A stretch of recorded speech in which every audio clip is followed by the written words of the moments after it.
کیونکہ وہاں نانا جان خود موجود ہوں گے۔ قیامت کا تذکرہ سن کر مجوسی کی آنکھیں چمک اٹھی، لہٰذا اس نے حیرت بھرے انداز میں کہا کہ تمہاری پیشانیوں میں جو نور جھلک رہا ہے اس سے بڑھ کر اور کیا ثبوت چاہیے تھا اسے؟ یہ بھی اگر اس کو نظر نہ آئے تو اپنے رسول کا نام ہی کافی نہیں ہے کیا؟ ناظرین، مجوسی نے ان دونوں شہزادوں کی یہ حالت دیکھ کر ان پر رحم کھاتے ہوئے ان کی مدد کرنے کا فیصلہ کیا۔ یہ کوئی آسان فیصلہ نہیں تھا۔ اس دور میں جب کوئی ایک بندہ دوسرے مذہب والے کی مدد کر دیتا تھا تو اسے اپنی ہی کمیونٹی سے دربدر کر دیا جاتا تھا، مگر اس نے کسی بھی چیز کی پرواہ کیے بغیر ان بچوں کو اپنے گھر میں آنے کی اجازت دی، اور ساتھ ہی یہ بھی کہا کہ جب تک تمہارا کوئی اچھا انتظام نہ ہو جائے تب تک یہاں سے جانے کا ارادہ مت کرنا۔ اور بیوی سے کہنے لگا، یہ محمد عربی صلی اللہ علیہ وسلم کے بچے ہیں، ان کا عزت و احترام تمہیں معلوم ہے نا؟ لوگوں کی مدد کرنا اور تکلیف میں کام آنا ہمیشہ ان کے خاندان کا طریقہ رہا ہے۔ یہ اسی گھرانے سے تعلق رکھتے ہیں جس گھرانے سے ہمیں بڑی مدتوں کے بعد اولاد کی خوشخبری ملی تھی۔ ناظرین، اس مجوسی کی بیوی ایک نرم دل عورت تھی۔ ذرا سی دیر میں اس کی ممتا جاگ اٹھی۔ اس نے دونوں بھائیوں کو اپنے قریب بٹھا لیا، سر پہ شفقت سے ہاتھ پھیرا، غسل کا اہتمام کیا، کپڑے بدلوائے، بالوں میں تیل اور پھر آنکھوں میں سرما لگایا اور تیار کر کے ان دونوں کو شوہر کے سامنے لے آئی۔ ان دونوں بچوں نے جب ان میاں بیوی کے دل میں اپنے لیے محبت، رحم کے جذبات اور ان کی خدمت دیکھی تو ان کی زبانیں ان کے لیے دعاؤں سے نہیں رک رہی تھیں۔ لیکن اس مسلمان رئیس نے آج خود اپنے آپ کو ہلاکت میں ڈال دیا تھا۔ وہ اس رات جلد سو گیا، پھر اچانک تھوڑی دیر بعد وہ گھبرا کر اٹھ بیٹھا اور اپنے سر پیٹنے لگا۔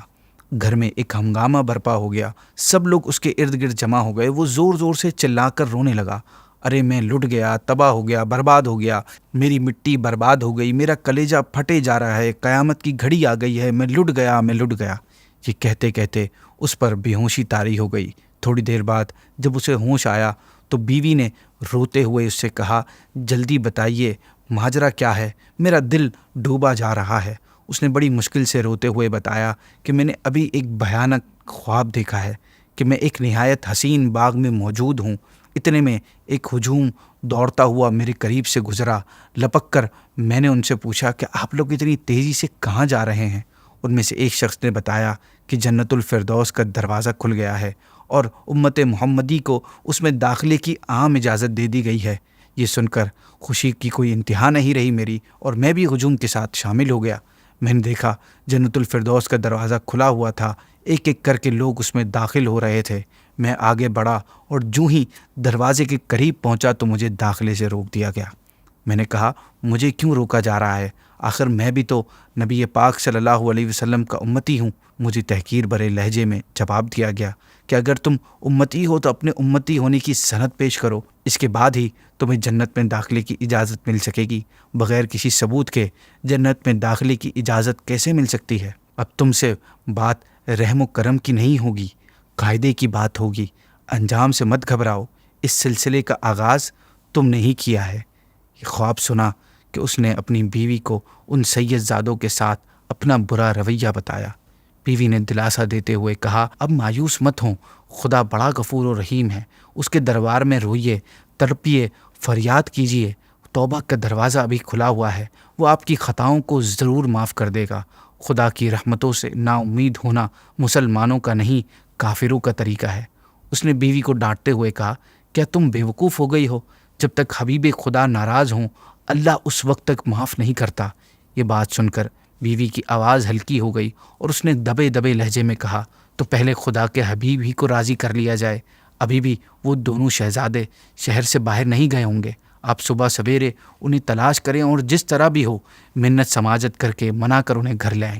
اگر وہ راضی ہو گئے اور انہوں نے آپ کو معاف کر دیا تو خدا کے حبیب بھی راضی ہو جائیں گے۔ بیوی کی بات سن کر رئیس کا چہرہ کھل گیا، جسے امید کی کوئی کرن نظر آئی ہو۔ مسلمان رئیس اپنی بیوی کے ساتھ جیسے ہی ان کی تلاش میں گھر سے باہر نکلا تو اس مجوسی کے دروازے پر لوگوں کی بھیڑ دیکھ کر حیران رہ گیا۔ وہ مجوسی خوشی کے عالم میں بے تحاشا گھر کی دولت لٹا رہا تھا۔ پتہ کرنے پر معلوم ہوا کہ خاندان رسالت کے 2 شہزادے کل سے ان کے یہاں رہ رہے ہیں۔ یہ خبر سنتے ہی رئیس کی آنکھیں چمک اٹھی۔ اس نے دل ہی دل میں طے کر لیا کہ مجوسی کے بچوں کے بدلے میں چاہے زندگی بھر کی کمائی دینی پڑ جائے وہ دے دے گا، لیکن پیچھے نہیں ہٹے گا۔ وہ دونوں اس مجوسی کے گھر پہنچے، دیکھا تو وہ دونوں شہزادے کسی دولہے کی طرح بند سور کر بیٹھے ہیں اور مجوسی ان کے سروں سے اشرفیاں اتار کر لوگوں میں تقسیم کر رہا ہے۔ رئیس نے آگے بڑھ کر اس مجوسی سے کہا کہ مجھے آپ سے ایک بہت امپورٹنٹ بات کرنی ہے۔ مجوسی نے رئیس کی طرف متوجہ ہو گیا اور کہا فرمائیے، میرے لائق کیا خدمت ہے؟ اس رئیس نے کہا یہ 10,000 اشرفیاں ہیں، اسے قبول فرمائیں اور یہ دونوں شہزادے میرے حوالے کر دیجئے۔ مجھے حق بھی پہنچتا ہے کہ سب سے پہلے یہ میرے غریب خانے پر تشریف لائے تھے۔ مجوسی نے مسکراتے ہوئے جواب دیا، فردوس کی جو اعلیٰ شان عمارت آپ نے دیکھی ہے اور جس میں داخل ہونے سے آپ کو روک دیا گیا تھا، کیا آپ چاہتے ہیں کہ میں 10,000 اشرفیوں سے اسے بھیج دوں اور زندگی میں پہلی بار رحمت الہی کا جو دروازہ میرے پہ کھلا ہے اسے اپنے اوپر بند کر لوں؟ شاید آپ کو آئیڈیا نہیں ہے کہ جس شہزادوں کی مدد نہ کر کے آپ نے اپنے اوپر جنت حرام کر لی، ان دونوں کی خدمت کر کے ہماری دل کی دنیا بدل گئی ہے۔ ہمارے گھرانے نے دین اسلام قبول کر لیا ہے۔ اس مجوسی کے فیصلے کی برکت سے اللہ پاک نے اسے ایمان کی دولت سے نواز دیا تھا۔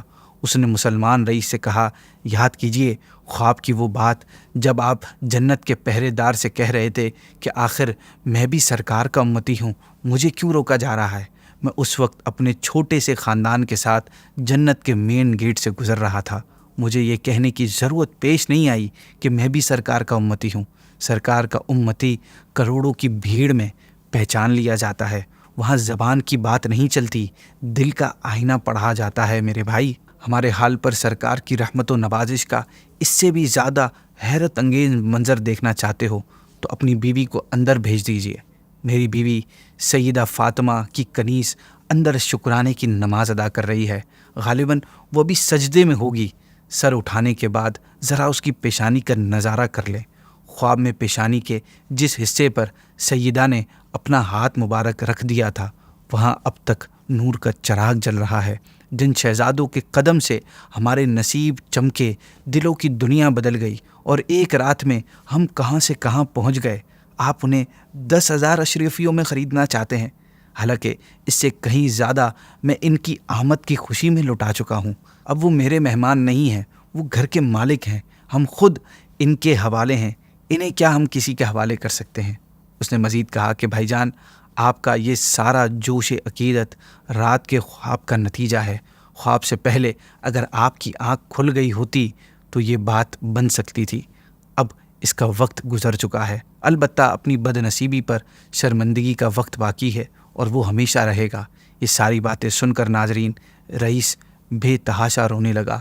روتے روتے اس کی آنکھیں سرخ ہو گئی تھیں۔ بڑے شہزادے کی نظر جو ہی اس رئیس کی طرف اٹھی، اس کا دل جذبہ رحم سے بھر گیا اور اس نے رئیس سے کہا کہ ہم نبی کے گھر والے سارے زمانے کا غم اٹھا سکتے ہیں لیکن لوگوں کے آنسوؤں کا بوجھ نہیں اٹھا سکتے۔